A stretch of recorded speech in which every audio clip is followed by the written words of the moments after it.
नमो हरिहंताणम नमो सिद्धाणम नमो आयर्याणम नमो ऊजायणम नमो लोये सवसाणम।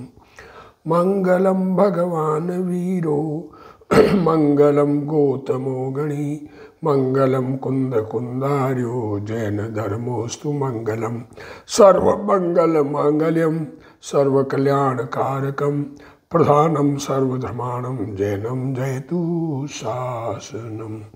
नमो तीर्थनायक ने नमो ओंकार नाद ने ओंकार संगर्यो जैने नमो ते कुंद कुंद ने अहो उपकार जिन वरनो कुंदनो ध्वनि दिव्यनो जिन कुंद ध्वनि आप्या अहो ते गुरु कहाननो।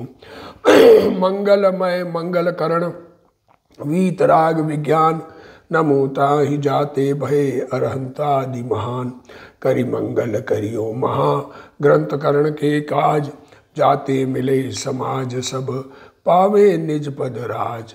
मिथ्या भाव अभाव ते जो प्रगटे निज भाव सो जयवंत रहो सदा यही मोक्ष उपाय। मोक्ष मार्ग प्रकाशक ग्रंथ पूज्य गुरुदेव श्री के प्रवचन भाग 3 पेज नंबर 74। इसका अपन स्वाध्याय कर रहे हैं। निश्चयाभासी की स्वच्छंदता का प्रकरण चल रहा है। निश्चयाभासी ऐसा मानता है कि एक आत्मा का अनुभव ही करना, बाकी सब पुण्य तो हे है, ऐसा मानता है।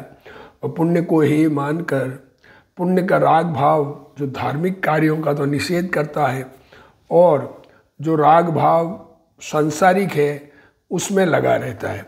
बात ये, या क्या करें, आत्मा के अनुभव में अनुभव तो हुआ नहीं और अनुभवी मान लिया तो अब लीनता कहाँ होगी, ये सोचने वाली बात है। अब वह कहता है, देखो जब ये उसको ये बात चली कि जिनको सम्यक दर्शन का भी भान नहीं और स्वाध्याय आदि का निषेध करता है तो उसके परिणाम तो अशुभ में ही जाएंगे। फिर वह कहता है, तब वह कहता है क्या, देखो पद्मनंदी पंच 25 में ऐसा कहा है कि आत्मस्वरूप से निकलकर बाह्य शास्त्रों में बुद्धि विचरती है सो वह बुद्धि व्यभिचारिणी है। जो क्या कह रहे हैं, आत्मा के शास्त्रों से आत्मस्वरूप से निकलकर जो बुद्धि बाहर के शास्त्रों में लगती है उसको शास्त्रों में व्यभिचारिणी कहा है। और आप कह रहे हो स्वाध्याय करना, चारों अनुयोग पढ़ना, तो ऐसा व्यभिचार कैसे करें? तो उत्तर कह रहे हैं, देखो ये सत्य कहा है। पंडित जी क्या कह रहे हैं, ये बात बिल्कुल सत्य है। बुद्धि तो आत्मा की है।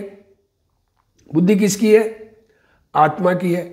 उसे छोड़कर परद्रव्य शास्त्रों में अनुरागिणी हुई, उसे व्यभिचारिणी भी कहा जाता है। हाँ, व्यभिचारिणी ही कहा जाता है। आत्मा की बुद्धि और आत्मा से बाहर गई तो व्यभिचारिणी क्यों नहीं हुई? बराबर व्यभिचारिणी है। परंतु पंडित जी क्या है, परंतु जैसे दृष्टांत दिया, स्त्री शीलवती रहे तो योग्य ही है। यदि शीलवती रहे वो तो योग्य ही है, और न रहा जाए तब उत्तम पुरुष छोड़कर चांडाल आदि का सेवन करने से तो अत्यंत निंदनीय होगी। देखो क्या कहा, क्या दृष्टांत दिया है, समझ में आवे। अरे आजकल के प्रकरण में ये उदाहरण भी देना भारी पड़े, पर पंडित जी आज से 300 साल पहले हो गए, 1823 तो क्या कह रहे हैं, विक्रम संवत 1823 में उनका स्वर्गवास भी हो गया। तो वो देखो क्या कह रहे हैं, उत्तम पुरुष को छोड़कर चांडाल आदि का सेवन करने से तो अत्यंत निंदनीय होगी। अगर बुद्धि अपने स्वरूप में न शीलवती स्त्री न रह सके तो किसका सेवन करना? अगर उत्तम पुरुष मिल रहे हों, उनकी जगह चंडाल के पास जाएगी तो क्या होगा, ये कहना। उसी प्रकार अब देखो, बुद्धि आत्मस्वरूप में प्रवर्ते तो योग्य ही है, पर आत्मस्वरूप में न रहा जाए तो प्रशस्त शास्त्रादि पर्व द्रव्यों को छोड़कर, शास्त्रादि परद्रव्यों को छोड़कर अप्रशस्त विषयादि में लगे तो महानिंदनीय ही होगी। सो मनुष्य मुनियों को भी स्वरूप में बहुत काल बुद्धि नहीं रहती तो तेरी कैसे रहा करे। इसलिए शास्त्राभ्यास में उपयोग लगाना योग्य है। यहाँ निश्चयाभासी कहता है कि पद्मनंदी पंचविंशति में ऐसा कहा है कि जो बुद्धि आत्मस्वरूप में से निकलकर बाहर शास्त्रों में विचरती है वह बुद्धि व्यभिचारिणी है। उसका उत्तर यह है, पद्मनंदी भगवान ऐसा कहते हैं कि आत्मा को चूक कर शास्त्र में जिसकी बुद्धि जाती है वह व्यभिचारिणी है। तो वह तो सत्य है, बात तो सत्य है, क्योंकि परद्रव्य का ज्ञान करना राग का कारण है। परद्रव्य के ज्ञान में लगेगा तो राग होगा, परंतु परद्रव्य में प्रेम हुआ है उसे व्यभिचारिणी ही कहते हैं। स्त्री जो पर पुरुष के साथ जाए तो व्यभिचारिणी है। ज्ञानी को भी पर में बुद्धि जाने से जितना राग आता है उतना दुखदायक है। सम्यक दृष्टि धर्मात्मा को भी पर द्रव्य सन्मुख परिणति जाने पर जो राग आता है वो दुखदायक है, इसलिए उस बुद्धि को व्यभिचारिणी कहा है। इस अपेक्षा से ये बात की है, देखो जिसे भगवान आत्मा का निर्णय हुआ वह परद्रव्य के ज्ञान का प्रेम करे। क्या कह रहे, जिसे आत्म अनुभव हो गया और परद्रव्य का ज्ञान करने का प्रेम करे, ज्ञान करना जिसे रुचे उसे व्यभिचार कहा है, क्योंकि वह पुण्य राग है। जैसे स्त्री ब्रह्मचारी रहे तो ठीक है, परंतु ब्रह्मचर्य का पालन न कर सके और अपने योग्य पुरुष से विवाह करना छोड़कर, गुरुदेव श्री ने योग्य पुरुष से विवाह करना छोड़कर चांडाल आदि का सेवन करे तो वह महानिंदनीय होती है। स्त्री शील का पालन करे तो वह पुण्यबंध है। यहाँ तो यहाँ दृष्टांत है, ये तो दृष्टांत दिया है, शील का पालन करे तो पुण्यबंध है, उसमें कोई धर्म की बात, धर्मात्मा नहीं है, पर दृष्टांत रूप से दिया है कि शीलवती स्त्री रहे तो बढ़िया है, पर न रह सके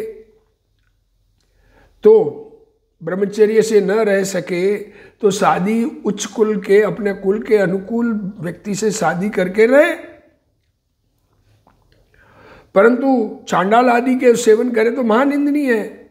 स्त्री शील का पालन करे तो वह पुण्य, यहाँ तो दृष्टांत है। इसी प्रकार बुद्धि आत्मा में रहे तो ठीक है, परंतु आत्मा में स्थिर न रह सके तो शास्त्राभ्यास का प्रशस्त राग छोड़कर अशुभ भाव करे तो वह महानिंदनीय है। शास्त्राभ्यास छोड़कर संसार के कार्यों में भग जावे तो वह लग जावे, संसार के कार्यों में लग जावे तो वह पाप है। भगवान आत्मा ज्ञान में रमे वह तो ठीक है, अपने स्वभाव में रमे वह तो ठीक है, परंतु आत्मा में रम न सके तो शुभ भाव में रहना ठीक है, परंतु अशुभ भाव तो करने जैसा है ही नहीं।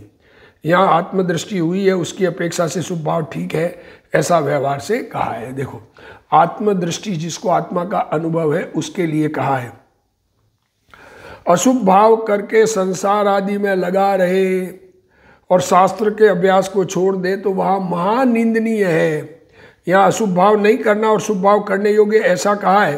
देखो क्या कह रहे हैं, अशुभ भाव छोड़कर शुभ में लगे, अशुभ भाव में लगे वो तो महानिंदनीय है। शास्त्र का अभ्यास छोड़कर अशुभ में लगे तो कह रहे अशुभ छोड़कर शुभ करना, ये कहा है, ऐसा कहा है, वह भी व्यवहार से कहा है। ऐसा ही राग आता है, ये बात अलग है।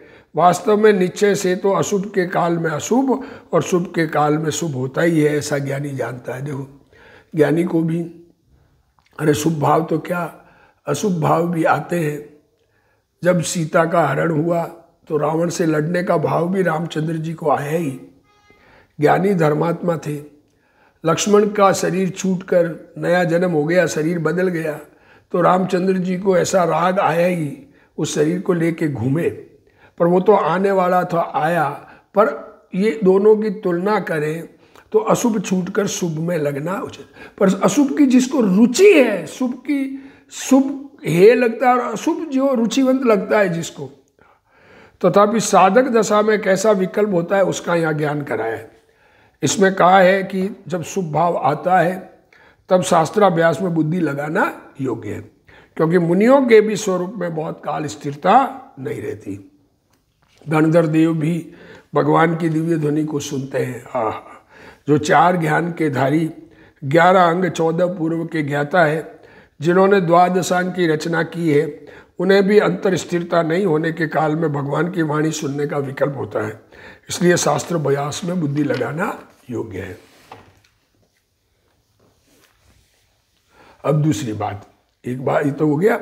अब द्रव्यादि तथा गुणस्थान आदि के विकल्प विचार को विकल्प मान्य रूप मान्यता का स्पष्टीकरण। देखो क्या करें, द्रव्य का स्वरूप चिंतन करना, गुणस्थान आदि का विचार करना, ये विकल्प है। इस विकल्प में हमें नहीं पढ़ना, तथा उसका उत्तर पढ़ लीजिए। यदि द्रव्यादि के और गुणस्थान आदि के विचार को विकल्प ठहराता है, सो विकल्प तो है। देखो वहां भी कहा अशुभ छोड़कर शुभ में लगना, यहाँ भी कह रहे हैं शुभ में लगना मीन्स ज्ञानी की बुद्धि शुभ में लगती ही है, शुभ अशुभ भाव में रहे, पर उससे एकत्व बुद्धि नहीं होती, रुचि नहीं होती राग की ज्ञानी को। यहाँ तो ये कहना चाह रहा है कि विकल्प कहते हो तो विकल्प तो है, परंतु निर्विकल्प उपयोग न रहे, तब इन विकल्पों को न करे तो अन्य विकल्प होंगे, वे बहुत राग आदि गर्भित होंगे। तथा निर्विकल्प दशा सदा रहती नहीं है, क्योंकि छद्मस्त का उपयोग एक रूप उत्कृष्ट रहे तो अंतर्मुहूर्त रहता है। अज्ञानी निश्चयाभासी जीव द्रव्यादि के तथा गुणस्थान आदि के विचारों को विकल्प मानता है। अब ये विकल्प तो है, परंतु जीव ज्ञानानंद स्वभाव में स्थिर न रहे, वहां तक शुभ विकल्प आता है। देखो क्या कह रहे, अरे भगवान आत्म अनुभवी संत, उनको भी शुभ भाव आते हैं, अशुभ भी, सम्यक दृष्टि अविरत सम्यक दृष्टि को तो अशुभ भी आते हैं, पर रुचिवंत किसी के भी नहीं है, राग रुचिकर नहीं लगता है। आत्मा देह, आत्मा शरीर से, मन से, वाणी से और पुण्य पाप से भिन्न है। आत्मा कैसा है, अभी देखे तो सही ऐसे आत्मा को, एक बार विचार करके निर्णय तो करे। शरीर मन वाणी पुण्य पाप से भिन्न है, ऐसी दृष्टि धर्मी को होती है। वह दृष्टि होने के बाद भी चौथे पांचवें छठवें गुणस्थान वाले धर्मी जीव स्वरूप में लंबे काल तक लीन नहीं रह सकते। सो निर्विकल्प उपयोग न हो, उस समय शास्त्र का शुभ विकल्प न हो, तो अन्य भी अशुभ विकल्प आएंगे और उसमें तीव्र राग होता है। इस कारण पाप बंद होता है। अशुभ की अपेक्षा शुभ को ठीक कहते हैं, परंतु दृष्टि अपेक्षा तो शुभ अशुभ दोनों है।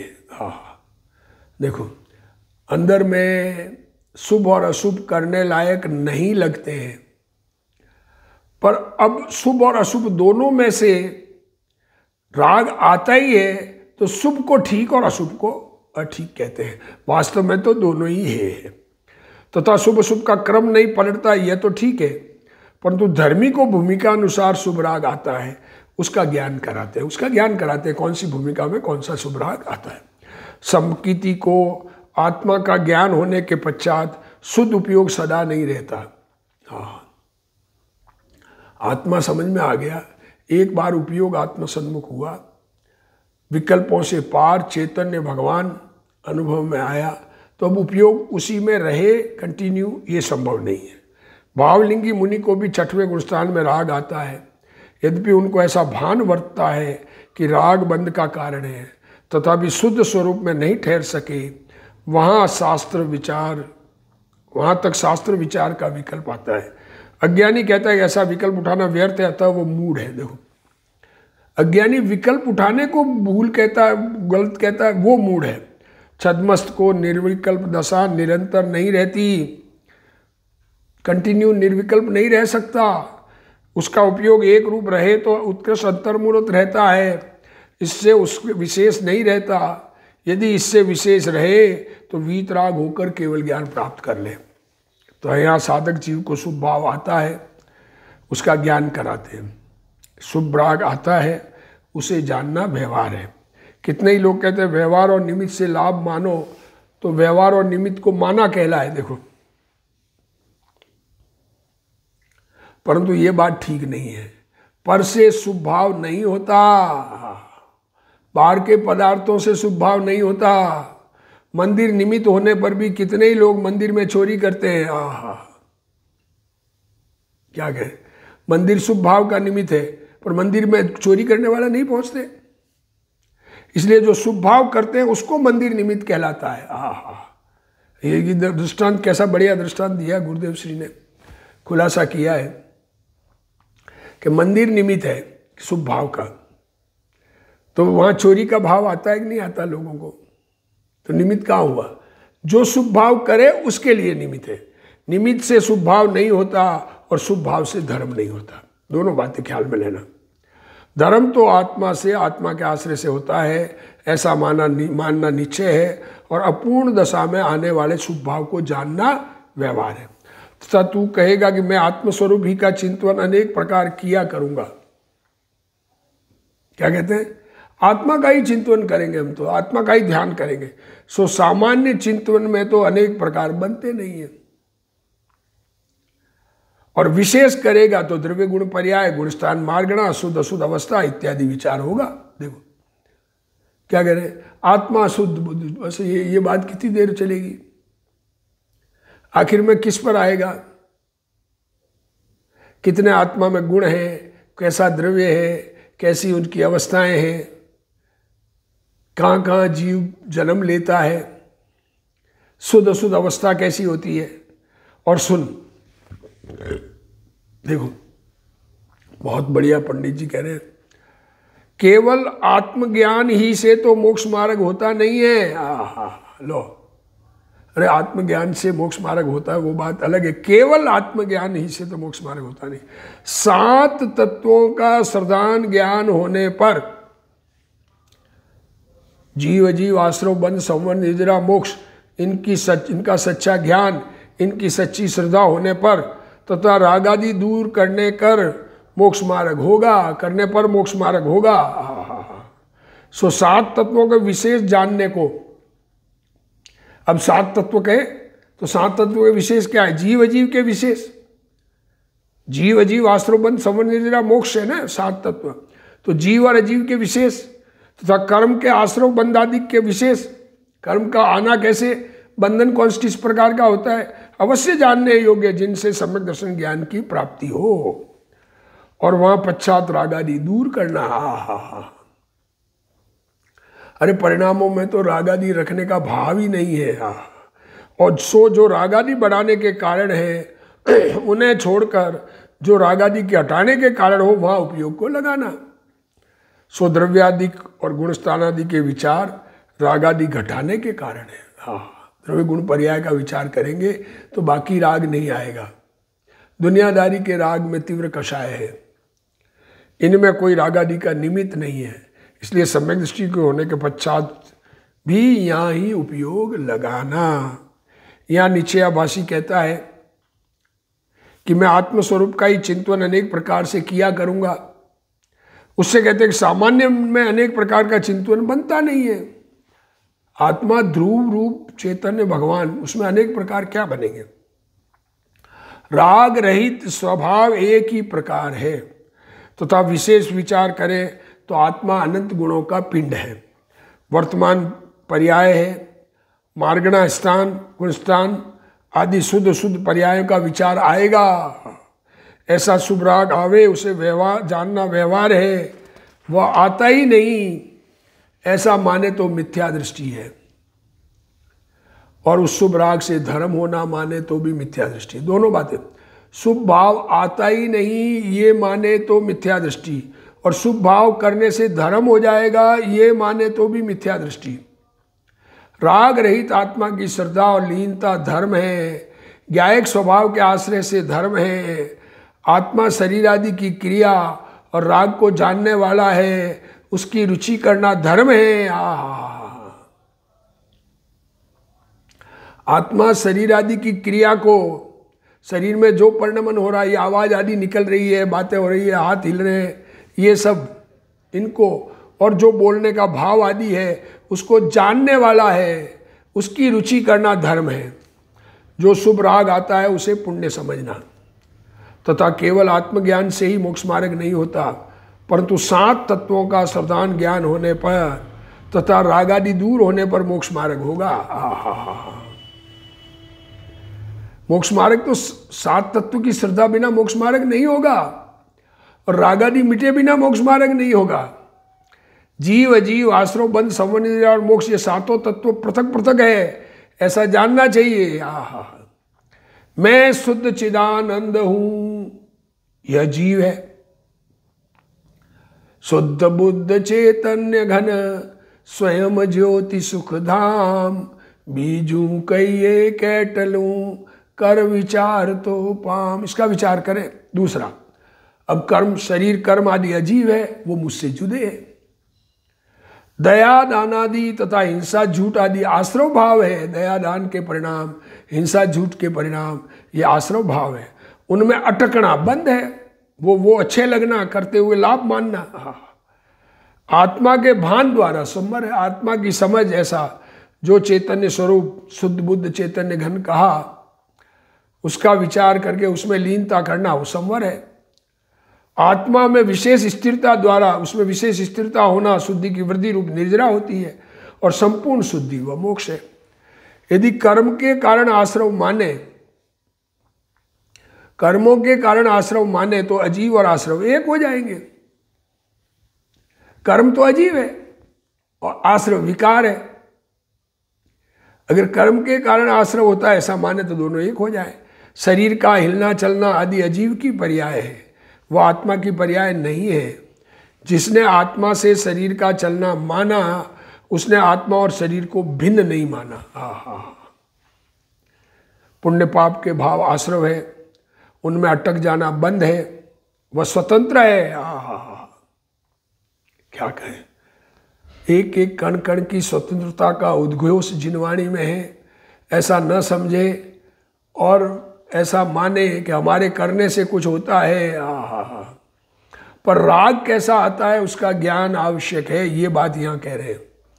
आत्मा के अवलंबन से जो सम्यक दर्शन ज्ञान चारित्र प्रकट होते हैं, वे संवर निर्जरा है, और पूर्ण शुद्ध दशा का प्रकट होना मोक्ष है। कर्म से विकार माना तो अजीव और आश्रम को एक माना। आत्मा से शरीर चलता है ऐसा माने तो जीव और अजीव को एक माना। जीव है तो शरीर चलता है ना, ऐसा माना तो जीव अजीव एक माना। इस प्रकार मानने में 7 तत्व नहीं रहते, तथा 7 तत्वों को भिन्न भिन्न नहीं माने तो मिथ्या दृष्टि हो जाता है।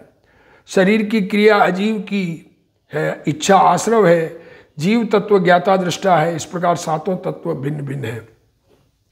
अज्ञानी कहता है कि हमें आत्मा का ज्ञान है, उसे कहते हैं कि 7 तत्व के यथार्थ ज्ञान बिना अकेले आत्मा का ज्ञान वह सच्चा ज्ञान नहीं है।